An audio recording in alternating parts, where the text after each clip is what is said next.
Okay. Hello, Peter. How are you? I'm very well, thank you, Laurent.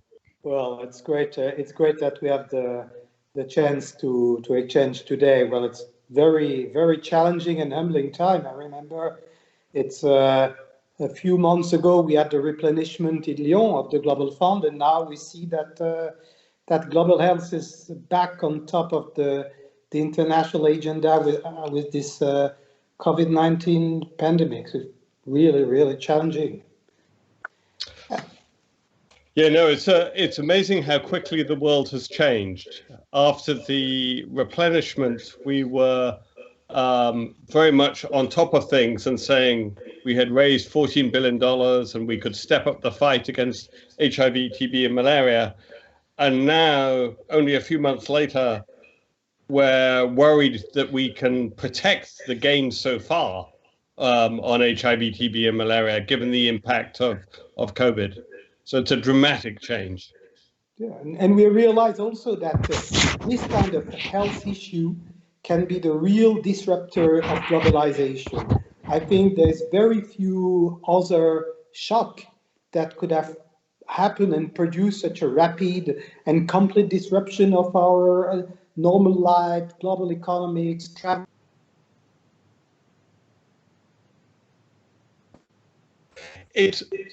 You're absolutely right. It's unheard of. Unfortunately, it's not like it was completely unexpected. Indeed, before I came to the Global Fund, I spent a couple of years at Harvard, and I did quite a lot of work on the economics of infectious disease threats, pandemics, epidemics, and so on. And it was quite clear that this kind of scenario could happen.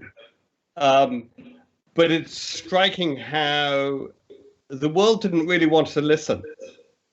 I remember trying to persuade the IMF to include health risks in its calculations of economic risks. And at the time, they didn't really want to hear that. I suspect that's changed now. Now it's going to become a major concern for years to come. And you mentioned IMF and health, and this is really this connection. I think I'd like to elaborate a bit more with you, this connection between global health and finance, because we see that COVID-19 is bringing a global disruption, but it's going to require a lot of resources, and it brings back to the forefront the question of financing global health in your both as a matter of emergency, but also on the long run. Your background is and you're really the man of really a key man in that respect, because you're a man of global health, as the executive director of the Global Fund, but you're also a man of finance. All your career has been before connected with finance, so you span the two fields. And I'd like really to have your view regarding the relation of these two fields in the past, but now at the moment, the interconnection for the answer to this new pandemic and in the future. How do you see this relation between global health and finance? Well, sadly, I think there has been a bit of a chasm, a ravine between the worlds of global health and global finance. And when I stopped being the chief executive of Standard Chartered, one of the world's largest international banks, and went to Harvard, one of the things I wanted to do was to look at the interaction. And when I look back on it, I'm afraid to say I failed. I wrote papers on the need to do all this, but the world didn't really listen. And even as recently as February, when the pandemic really began to expand beyond China, and Italy was obviously one of the first places it hit, I reached out to old friends, central bank governors, CEOs of banks and investment management institutions, and said, you guys need to focus on this. This is going to hit us. And I got very little reaction. One central bank governor responded, his office responded to me by saying that he would be happy to meet me later in the summer.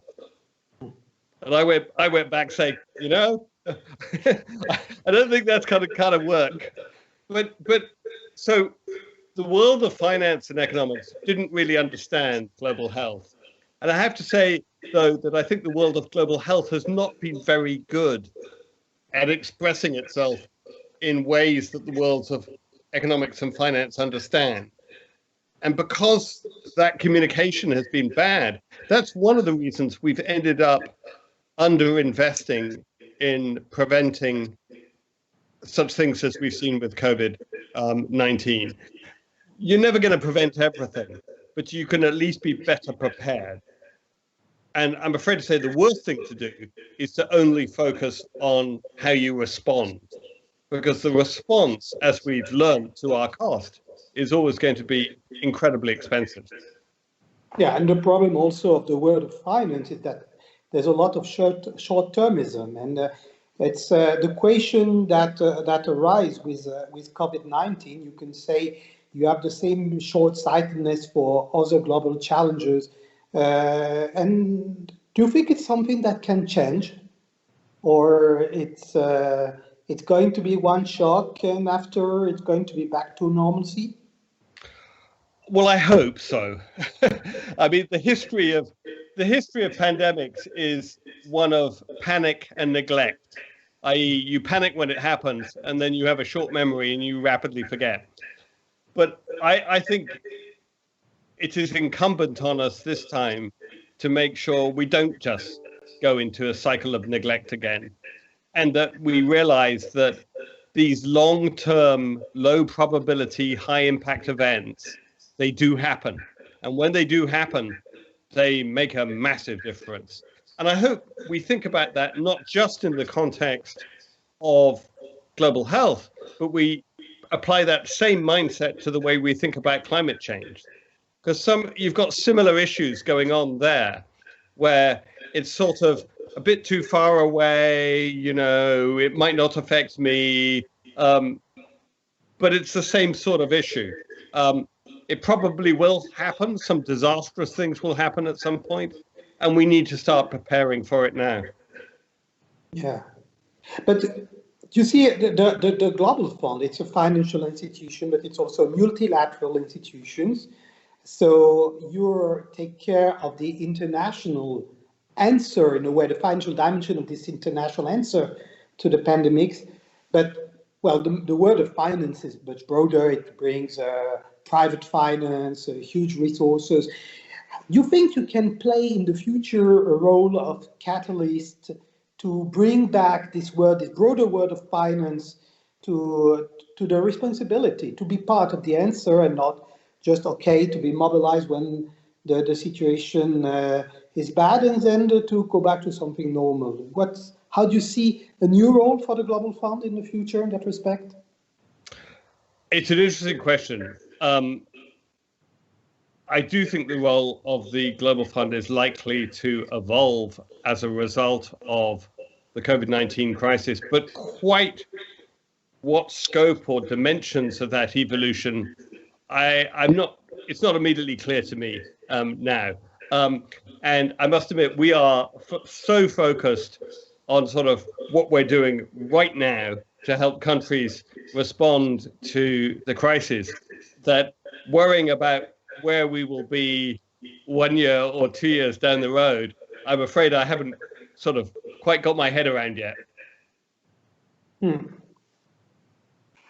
Just because you're right, we are really at the moment we focus on the immediate answer to this crisis. Well, the Global Fund has been created, and Italy actually was part of this creation, played a major role. The Global Fund, well, it was set up to answer an emergency, the AIDS pandemics, and it has accumulated a huge amount of experience over time in answering these three diseases. HIV/AIDS, tuberculosis, and malaria. Now you're faced with a new pandemics with COVID-19. Uh, what you think the Global Fund, with this experience, can bring to this fight against COVID-19? What are the lessons learned from these three pandemics that may be relevant to this new challenge? And in particular, what could be the role of the civil societies, the communities that play such a major role? Can they play a role also in this fight against COVID-19? Well, that I think is probably the single biggest lesson that we can offer. As you say, the Global Fund was created to fight the last big pandemic to hit humanity, HIV/AIDS, and it's a fight we haven't yet finished. We've made huge progress, but we still have too many people being infected and dying of HIV/AIDS. But when you look at what has worked and what has really made a difference, one of the big things that made a massive difference in the fight against HIV/AIDS was not just the engagement, but the leadership of communities and civil society. The reality is if you want to change behaviors, change the way treatment services are delivered, if you want to reach out to the most marginalized communities, you need the people themselves who are most affected, deeply involved. And I think that's a very powerful and important lesson for the way we fight COVID-19. The reality is that much of the response to COVID-19 thus far has been quite top-down, quite technocratic, and yet if we are to sustain the fight, and the reality is there isn't a quick fix, we are going to have a fairly, even if we quickly discover a vaccine, it's 12, 18 months before we can roll it out at scale. So we have a sustained fight on how to contain. So how to identify, how to support people in isolation, how to support those affected. And that requires the communities to be engaged. And I don't know that all countries have quite worked out. In fact, I think most countries haven't quite worked out how to do that well yet. And I think one of the things the Global Fund can bring, and when I say the Global Fund, I don't just mean those of us sitting in Geneva. I mean, the ecosystem of the Global Fund is that experience. And indeed, we're already leveraging on that. We're drawing in our civil society partners in the countries at a global level to help bring that kind of perspective and experience to the fight against COVID-19. Yeah, you're right. You mentioned, I think you're very right, that the answer to COVID-19 has been very much top-down. But the Global Fund, they have developed in the fight against the three last pandemics, this ecosystem you mentioned, with the network, the communities, and so on. Now, one of my questions and my worries, I have to confess, is that we see in sub-Saharan Africa that COVID-19 is going to have probably some kind of direct impact, but also a big indirect impact with population in lockdowns, with the pressure on the health systems. We read a few days ago that there might be a doubling of casualties from HIV/AIDS in the next year because of COVID-19. So have you been able already, through your network, through your ecosystem, to confirm this perception?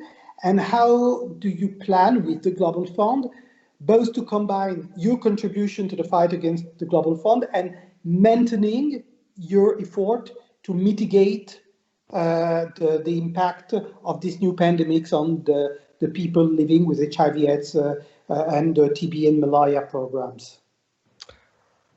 Well, this is what keeps me awake at night. I think that the indirect impact of COVID-19 through the impact on other diseases in places like Africa could be much more than the direct impact. Africa is much younger than Europe. only 3% of the people are over 65, whereas in much of Europe, that number is between 18 and 20%. Yeah. And we know that COVID-19 affects those who are eldest the most, and that's where most of the mortality is. But the burden of other infectious diseases in Africa and in other poor countries is much, much higher. And we could easily see very significant upsurges in deaths due to HIV, due to TB, due to malaria, and also if the vaccination programs get disrupted due to polio or measles and so on. I've seen the same analyses as you, and they are very sobering. You could see a doubling of deaths of HIV. You could see a doubling of deaths of TB and a doubling of deaths of malaria. Probably the one that would happen fastest is malaria. We are absolutely determined not to let that happen. And we have been moving very swiftly with our partners to take action in two ways. One is directly to mitigate the impact on the HIV, TB, and malaria programs. So making changes to the way they are run so that they can still be delivered. And second is to help countries in their responses to COVID, because unless they can respond to COVID, the health systems will be overwhelmed, and then we will see the impact on the other diseases anyway. We introduced some flexibilities in the way our grants are delivered in the beginning of March, which would allow countries to use some of the grants they had from us to do this mitigation and to do the responses to COVID. So far, 83 countries and 6 regional programs have used those flexibilities with about $138 million. But we also knew that wouldn't be enough. So we, in the early April, we introduced a second mechanism to make available another 500 million. The total scope of the first program is 500 million. We then made a second mechanism available for another 500 million, which we call the COVID-19 response mechanism, C19RM. And we are right now in the process of making disbursements on this second mechanism. One thing I would say is that we designed this second mechanism in a way that if donors wanted to support the Global Fund's actions, they could contribute. And the first public donor to make an additional contribution is actually Italy, which we're thrilled by. Italy has made an additional contribution of €500,000, and this is on top of the bigger contribution that Italy makes to the Global Fund as a whole. But it was a very important signal that recognized that we have this new mechanism and that we need to move very fast in supporting countries in their response to COVID-19. Yeah, that's the role of Italy. I think it's very important to. They played a leadership role for the creation of the Global Fund. That's great at the moment. They are, after being so badly hit, that they are really so mobilized. I'd like to ask you, you mentioned the vaccines. We know that it's going to be some, not immediately, even if there are some good news in the press, but it's going to take probably several months. You mentioned 12 months, 18 months. Would be a chance it would be shorter, but anyway, it's going to take time. And the question of diagnostics, the question of therapeutics, there's a need of innovation or repositioning or whatsoever, but it's going to cost a lot of money, and it's going to raise again, as it has been the case for HIV/AIDS, the question of access to treatments, drugs, for all at an affordable cost. And the question for me is that there was this initiative you launched a few days ago around WHO and other players, ACT accelerators. How is it going to work? We see that there was this fundraising, a lot of money was raised, but how it's going to work on the long run? And what are for you the challenges you see linked to large-scale deployment of these new tools? Therapeutics, diagnostics, and potentially vaccines when they come. Well, ACTOR is the Access to COVID Tools Accelerator, and this is an initiative that involves both public and private and civil society, and very much has its leadership coming out of Europe. There are 4 partnerships within the ACTOR framework. There's one for vaccines, one for therapeutics, one for diagnostics, and then there is a cross-cutting one on health systems, because we recognize that it is not enough just to have the individual products, you actually have to be able to deliver them. The Global Fund is deeply involved in the diagnostics, the therapeutics, and the health systems. We are less involved on the vaccine side because that's very much Gavi's role to lead on the vaccines. And we work in close partnership with Gavi. We share a building with them. You know, that's what they're really good at. We're very good at the other stuff. The nature of the challenge varies enormously between vaccines, therapeutics, and diagnostics. On vaccines, we don't have anything, and we don't even know whether we will get something. Yeah. We have an unprecedented effort, amazing amount of scientific collaboration. So, you know, I'm optimistic about it, but we should also be very realistic. The 3 biggest infectious diseases in the world at the moment, HIV, TB, and malaria, we don't have vaccines for any of them, right? And that is not for want of trying. There's been plenty of effort. On therapeutics, I think there are something like 1,200 different trials going on, but nobody has yet identified what you might call a game changer. And so there's still a huge amount of work. Bleach is not a game changer. Bleach is not a game changer. Well, it is a game changer, but it's the wrong kind of game changer. But once something does get identified, these issues of access are going to be crucial.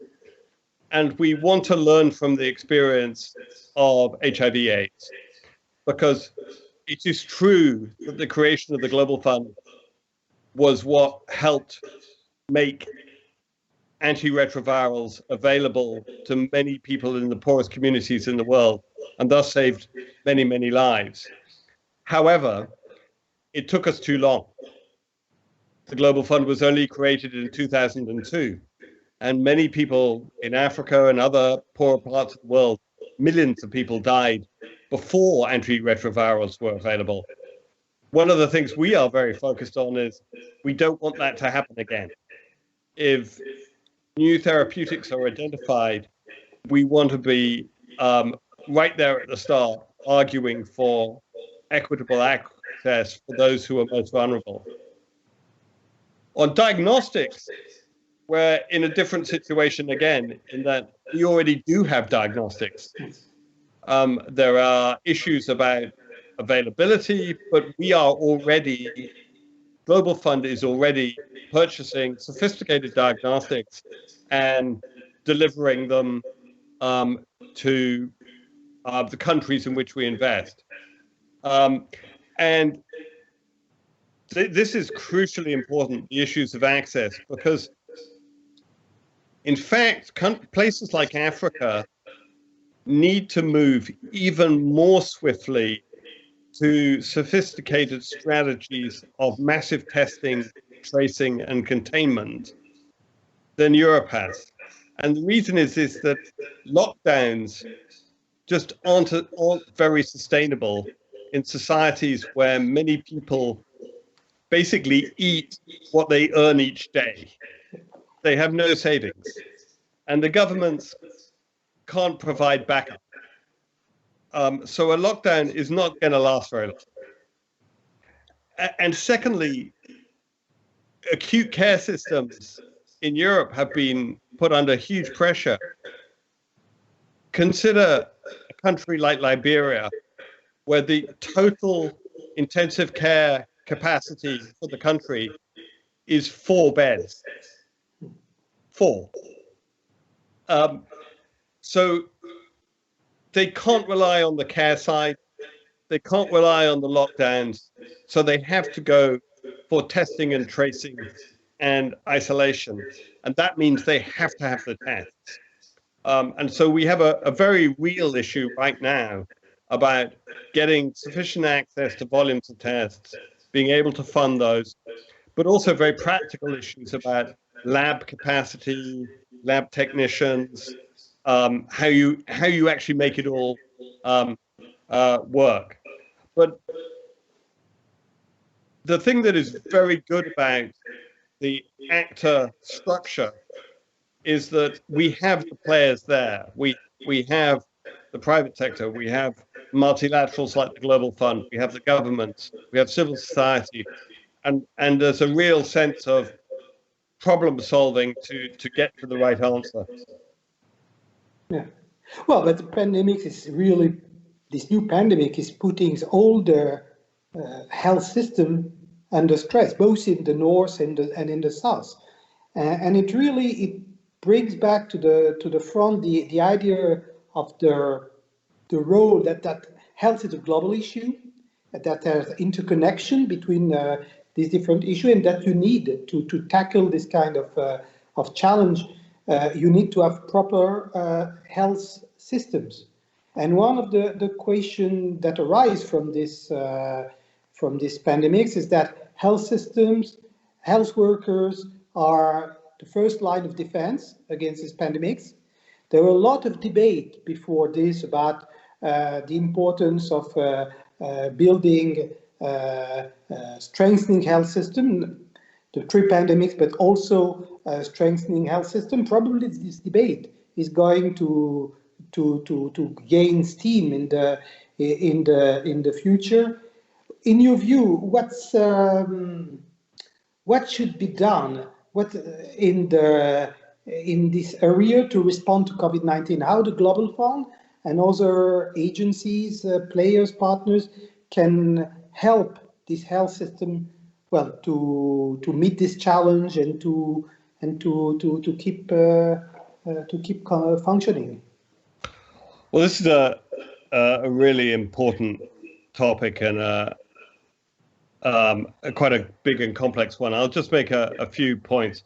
The first is that there's an absolute priority to protect health workers. This has been recognized in advanced economies facing the challenge of COVID, but it is even more true in places like Africa because the ratio of health workers to the population is so much smaller. They have too few health workers anyway. They certainly can't afford to lose any more. And so we see one of the big priorities and one of the things we are putting funding into right now is personal protective equipment for health workers. And remember, most of these health workers are women, and in many societies, it's more difficult to direct resources to women. But we have to change that. We have to make clear that when you have, say, community health workers, they are the absolutely vital delivery mechanism, not just for the COVID response, but for treatment for malaria to save the lives of children, for treatment for vaccination. So protecting the health workers is absolutely critical. The second thing I would say is that this is a lesson that public health is crucially important. In almost every health system in the world, there is relative overinvestment in hospitals and relative underinvestment in primary care. And normally public health is the sort of most neglected part of the system. Well, I think we've learned the lesson the hard way that underinvestment in public health is a huge weakness. And public health is about the public, which means that you have to involve communities. And women in particular. And women in particular, absolutely. And in fact, in the Global Fund, we tend to avoid talking about health systems because it's a very technocratic expression. And we tend to talk about systems for health, including community systems for health, because ultimately you want the system for health to be owned by the community. And I think one of the things we will learn from COVID is to try and change the relationship between the way communities think about their health systems and their sense of ownership and leadership with regard to them. Yeah, just on the point about gender and women, there are a number of aspects of this crisis that are very concerning. One is that most health workers are women, so they're particularly vulnerable.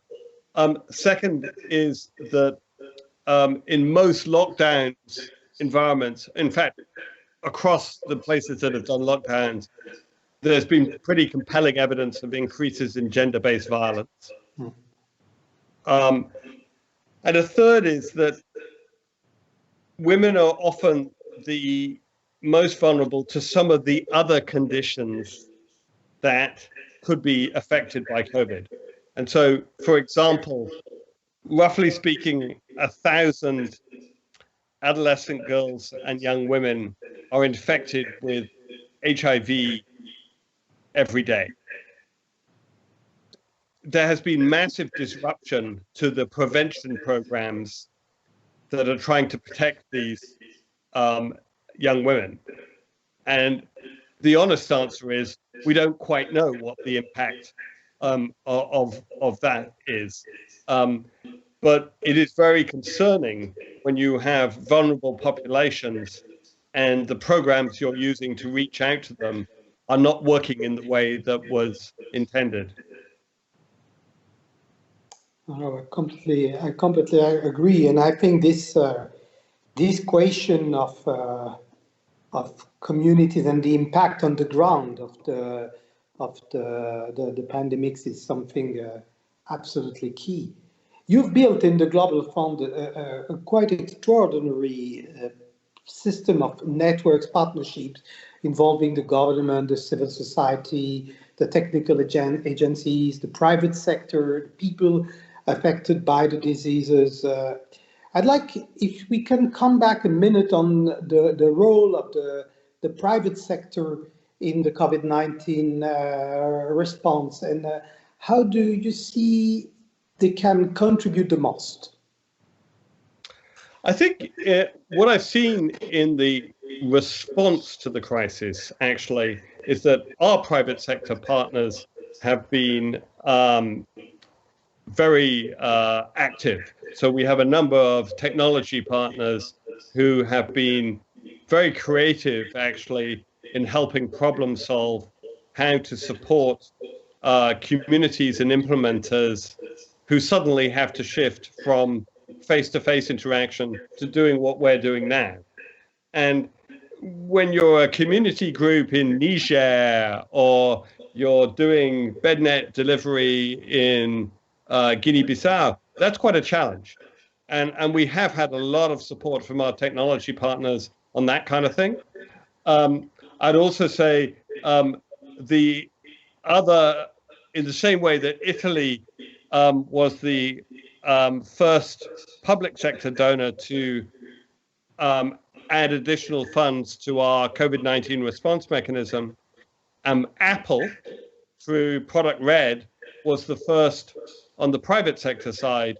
If you buy their new iPhone and you buy the Product Red version, a portion of that goes to the Global Fund's COVID-19 response mechanism. I think the bigger challenge when we look forward is going to be how we think about the role of the private sector, not in the heat of the crisis, but when you're talking about prevention and preparation. And that's always been the difficult bit of it. People are willing to, in a sense, rush to the crisis and help, but it's when you don't have the crisis. And to be fair to the private sector, most governments didn't do enough either. So we need to, we need the whole of society to think differently about the nature of the threats from infectious diseases and what we do about them outside the crisis. The analogy I would give you is many fewer people die nowadays of fires in their homes. Now, we do have better fire engines than we used to. They're faster, they have better pumps and things, but that isn't what made the difference. What made the difference is that a modern house is built according to fire protection codes, the electricity has certain things, all the fabrics on your furniture are fire retardant, there are rules about fire escapes and all this sort of stuff. And that is the equivalent of the prevention and preparation. And it's a bit boring. It's not as exciting as a shiny fire engine, but it's actually the thing that has made a difference. And in the world of global health, we need to do all of that. We need all that detailed, nitty-gritty work on prevention and preparation that will make us all much safer. It's going to be a big challenge for the international organization beyond the emergency answer to the pandemics.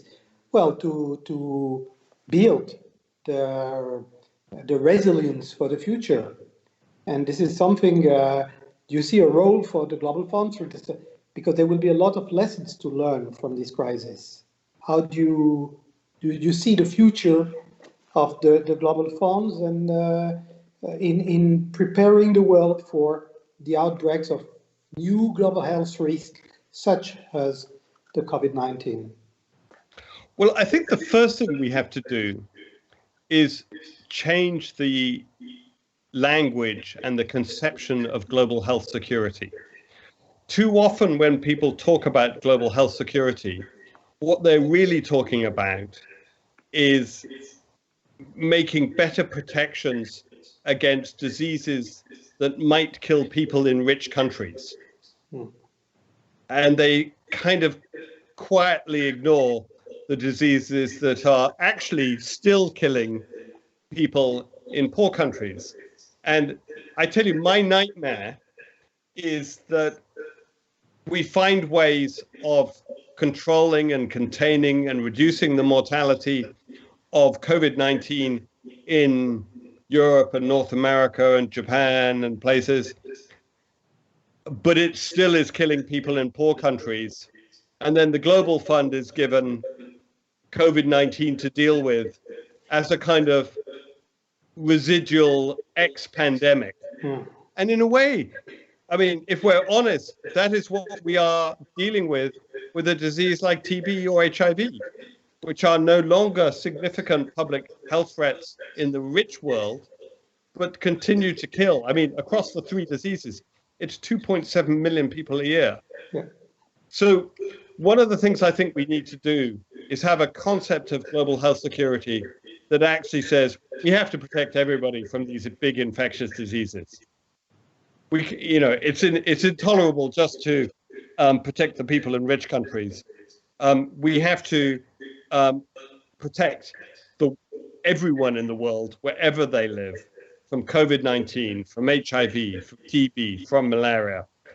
And it's just not a good enough answer to say that we'll only do it if it's affecting us if we live in, Rome or London or Geneva or New York or someone. It's also not very practical, because the reality is that the things you do to fight the existing infectious diseases are the things you need to do to fight new threats like COVID-19. And in fact, one of the reasons Africa has actually done rather better than people thought is because there is a lot of expertise there and a lot of systems and infrastructure around fighting infectious disease, which is being used. So, for example, the diagnostic tests we are delivering to not just Africa, but places like India as well, these are using the instruments and the laboratories that we have put in place, either to do viral load testing for HIV or diagnosis for TB. So it's the same sorts of systems and capabilities you require. So what I would like to see as we come out of this crisis is a commitment to a much more ambitious, bolder vision of health security that leaves no one behind when we make the world a safer place. That's a big, big ambition. And do you think that because the multilateral system is in crisis at the moment, sometimes it comes under attack, do you think that this crisis is going to be like a waking call for the world, and that there going to be this degree of wisdom? Well, I suppose what I would say is, if this isn't going to wake us up, I'm really not quite sure. I'm not quite sure what would wake us up. Of course, there are going to be lots of different perspectives and challenges and all that. But I mean, I do think that continuing the way we have been doing is not a sustainable path. We have to learn the lessons from what has happened, and we won't get it perfect and we won't get everything right. But I mean, this should have taught people that in some ways the world is quite a small place. From the perspective of a pathogen, we're all the same species, we're all interconnected, and responses have to be global. Here in Europe, we have been in Italy, in France, in Spain, in the UK. We have been really terribly hit by this pandemics. Europe has played a role in major role in defending the multilateral system, in creating the global funds. Now, what do you expect from Europe in the months and the year to come? I know that you had exchange with President Macron, with Prime Minister Conte, with all the leaders, the European leaders at the moment. Are you optimistic for Europe to overcome this situation and be a player, a force for good in the future, and building this global resilience? I am optimistic. I mean, I think it's hard. I think political leaders are under enormous pressure, understandably, to focus on the challenges they're facing in their own countries. but I've been impressed by how quickly leaders, at least in some countries, have looked beyond their own borders.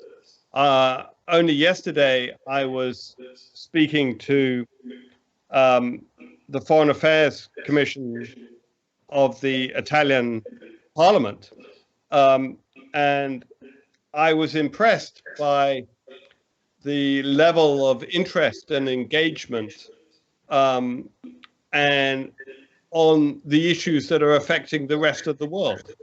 And so I think Europe both can and has to play a leading role in mobilizing the global response.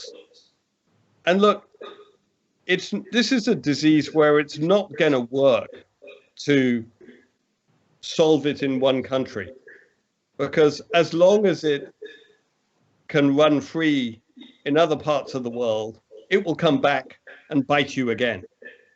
And so we are going to have to tackle this as a global issue. So with initiatives like the Access to COVID Tools Accelerator, the ACTA initiative, I think Europe is taking the right steps.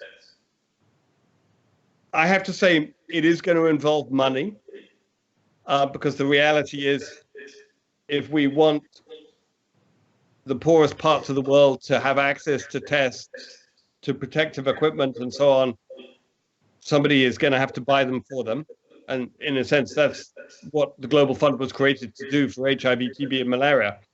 But as I say, in the last few weeks, I've been really very impressed by the way people across Europe and leaders across Europe have, in a sense, taken their heads above their immediate challenges and looked to the broader challenges facing the world. So you're optimistic, reasonably. In my kind of job, you have to be optimistic.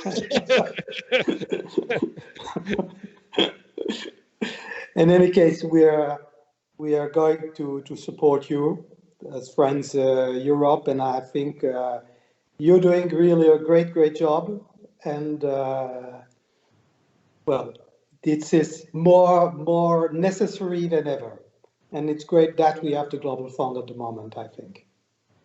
Well, thank you, Laura. And I have to say, I think the work that the Friends of the Global Fund in Europe does is fantastic. The Global Fund is only successful because of the broad ecosystem of partners, of supporters, of advocates that help us both mobilize resources, but also help us deliver the services to the people who need them. I mean, I think it was Bill Gates who once said that the Global Fund was one of the kindest things that humanity had ever done for humanity. And I say that I'm relatively recent. I only came in a couple of years ago. And I think that's absolutely true, though. The Global Fund is a pretty extraordinary creation. And for me, running it is a complete privilege to be in this position. But it's also a daunting responsibility, because we are acutely conscious that we have so many people's lives at stake. And this was true even before COVID. It was Bill Gates, actually, again, who pointed out to me that I think the Global Fund, it's been calculated, saves 14,600 lives every day. And that puts a different spin on sort of getting up in the morning and thinking, is this going to be a good day or not? When you realize that's what's at stake. I think these are perfect conclusive words. It's been great talking to you, Laurent. It's great. So all the best, and hope to see you soon. Thank you very much, Laurent. Thank you, Peter. Bye. Bye-bye.